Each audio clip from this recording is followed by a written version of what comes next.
നമസ്കാരം മലയാളി വാർത്തയിലേക്ക് സ്വാഗതം. സോഷ്യൽ മീഡിയയിലൂടെ എപ്പോഴും വീഡിയോസ് വൈറലാകാറുണ്ട്. ചിലതെല്ലാം അത് ഒറിജിനൽ ആയിരിക്കും, സംഭവം അത്തരത്തിൽ നടന്നിട്ടുണ്ടാകാം. എന്നാൽ ചില വീഡിയോസ് എല്ലാം തന്നെ വ്യാജമായിരിക്കാം. ഉറങ്ങിക്കിടക്കുമ്പോൾ കാതിനുള്ളിൽ പാമ്പ് കയറി, അതും നമ്മുടെ തലശ്ശേരിയിൽ. ഇങ്ങനെയൊരു തലക്കെട്ടോടു കൂടിയുള്ള ദൃശ്യങ്ങളാണ് ഇപ്പോൾ സമൂഹ മാധ്യമങ്ങളിൽ വൈറലായിരിക്കുന്നത്. പലരും അത് കണ്ടു കാണും. തലശ്ശേരി സഹകരണ ആശുപത്രിക്ക് തൊട്ടടുത്ത് ഒരു സ്ത്രീ ഉച്ചയ്ക്ക് കിടന്നുറങ്ങിയപ്പോൾ ഉഗ്രവിഷമുള്ള വെള്ളിക്കെട്ടൻ പാമ്പ് കയറി എന്ന തരത്തിലാണ് ഇപ്പോൾ വീഡിയോ പ്രചരിച്ചിരിക്കുന്നത്. ഫയർഫോഴ്സും വനംവകുപ്പ് ജീവനക്കാരും അടക്കം എത്തിയാണ് പാമ്പിനെ പുറത്തെടുത്തതെന്നും വീഡിയോയ്ക്കൊപ്പമുള്ള സന്ദേശത്തിൽ പ്രചരിപ്പിച്ചിരുന്നു. എന്നാൽ അത്തരമൊരു സംഭവം കണ്ണൂരിൽ നടന്നിട്ടില്ലെന്നാണ് ഫയർഫോഴ്സും വനംവകുപ്പും വ്യക്തമാക്കുന്നത്. മറ്റു പല സ്ഥലങ്ങളുടെ പേരിട്ടും ഈ വീഡിയോ പ്രചരിക്കുന്നുണ്ട്. വർഷങ്ങൾക്ക് മുമ്പ് തന്നെ ഇത്തരത്തിലുള്ള ദൃശ്യങ്ങൾ സാമൂഹിക മാധ്യമങ്ങളിൽ പ്രചരിക്കുന്നതാണ്. പലയിടത്തും പല സ്ഥലത്തിന്റെയും പേരിലാണ് ഇത്തരം വീഡിയോ പ്രചരിക്കുന്നതെന്ന് മാത്രം. നേരത്തെ ഇത്തരം ദൃശ്യങ്ങൾ പ്രചരിച്ചപ്പോൾ തന്നെ വ്യാജമാണെന്ന് തെളിഞ്ഞിരുന്നു. ഒരു കാരണവശാലും ചെവിക്കുള്ളിൽ പാമ്പിന് കയറാനാകില്ലെന്നാണ് ഈ രംഗത്തെ വിദഗ്ധരടക്കം വ്യക്തമാക്കുന്നത്.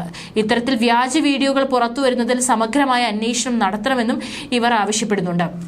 തലശ്ശേരിയിൽ വീട്ടിലുറങ്ങിക്കിടക്കുകയെന്ന സ്ത്രീയുടെ ചെവിയിൽ പാമ്പ് കയറുന്ന തരത്തിലാണ് സോഷ്യൽ മീഡിയയിൽ ഇപ്പോൾ ഈ വീഡിയോ പ്രചരിക്കുന്നത്.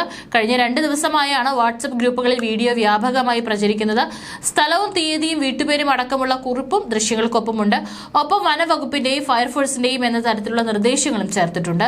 എന്നാൽ ഇത് വീഡിയോ വ്യാജമാണെന്നും ഇത്രയും വലിയ പാമ്പിനെ മനുഷ്യന്റെ ചെവിയിൽ കടന്നു കയറാൻ സാധിക്കില്ലെന്നും സ്നേക്ക് റെസ്ക്യൂവറും സർപ്പ വളണ്ടിയറുമായ ബിജിലീഷ് കോടിയേരി അടക്കമുള്ളവർ പറഞ്ഞുകൊണ്ട് രംഗത്ത് വരുന്നുണ്ട്. കാരണം ഒരു ചെറിയ പ്രാണി കയറിയാൽ പോലും അസഹനീയമായ വേദന നമുക്ക് ചെവിയിൽ അനുഭവപ്പെടും. അത്തരം സ്ഥിതിയിൽ പാമ്പ് കയറുക എന്നത് അസാധ്യമാണ്. പാമ്പിന് കയറാനോ തിരിച്ചു വരാനുള്ള അത്രയും ഇടം നമ്മുടെ ചെവിയിലില്ല എന്നുള്ളതാണ് മറ്റൊരു കാര്യം. ഇത്തരം വ്യാജ വീഡിയോ പ്രചരിപ്പിക്കുന്നതിന്റെ ഉദ്ദേശം മനസ്സിലാകുന്നില്ല. ഇതിന് പിന്നിലുള്ളവരെ കണ്ടെത്തി നിയമ നടപടി സ്വീകരിക്കണമെന്നും ബിജിലേഷ് കോടിയേരി ആവശ്യപ്പെട്ടു. തലശ്ശേരിയിൽ ഇത്തരം സംഭവങ്ങൾ നടന്നിട്ടില്ലെന്നും വീഡിയോ വ്യാജമാണെന്നും ഫയർഫോഴ്സും പോലീസും സ്ഥിരീകരിച്ചിട്ടുണ്ട്. മറ്റേതോ സംസ്ഥാനത്ത് റീൽസിനായി ചിത്രീകരിച്ച വീഡിയോ എഡിറ്റ് ചെയ്തതാണ് നവമാധ്യമങ്ങളിൽ പ്രചരിപ്പിക്കുന്നതെന്നാണ് വിവരം. 2022 ഇത്തരത്തിൽ വൈറലായ വീഡിയോ വ്യാജമാണെന്ന് കണ്ടെത്തിയിരുന്നു. ഒരു സ്ത്രീയുടെ ചെവിക്കുള്ളിൽ പാമ്പ് കയറിയെന്നും അത് പുറത്തുവരാതിരിക്കുന്നു എന്ന തരത്തിലുള്ള വീഡിയോയാണ് അന്ന് വൈറലായത്. ചെവിയിൽ കയറിയ പാമ്പിനെ ഗ്ലൗസ് ഇട്ട് ഒരാൾ പുറത്തെടുക്കാൻ ശ്രമിക്കുന്നതായാണ് അന്ന് പ്രചരിച്ച വീഡിയോയിൽ ഉണ്ടായിരുന്നത്. ഫേസ്ബുക്കിലൂടെയായിരുന്നു വീഡിയോ പ്രചരിച്ചത്. എന്നാൽ ഈ വീഡിയോയ്ക്ക് പിന്നാലെ സത്യാവസ്ഥയും അന്ന് തന്നെ പുറത്തു വന്നിരുന്നു. പാമ്പിന്റെ തലരൂപമുള്ള റബ്ബർ മോഡൽ ചെവിയിൽ വെച്ച് ഒരാൾ അനക്കുകയാണ് ചെയ്യുന്നത്. റബ്ബർ മോഡലിലുള്ള പാമ്പിന്റെ തല മാത്രം പുറത്തെടുക്കുന്നത് വീഡിയോയിൽ കാണാമായിരുന്നു. എന്നാൽ ഇപ്പോൾ പ്രചരിക്കുന്ന വീഡിയോയും സമാന രീതിയിലുള്ളതാണെങ്കിലും പാമ്പിനെ പുറത്തെടുക്കുന്നത് വീഡിയോയിൽ കാണുന്നില്ല. പാമ്പിന്റെ വായ സ്ത്രീയുടെ ചെവിയിൽ നിന്ന് പുറത്തേക്ക് തള്ളി നിൽക്കുന്ന രീതിയിലാണുള്ളത്. ഇതും സമാനമായ രീതിയിൽ വ്യാജമായി നിർമ്മിച്ചതായിരിക്കാമെന്ന് തന്നെയാണ് വിദഗ്ധരും വ്യക്തമാക്കുന്നത്.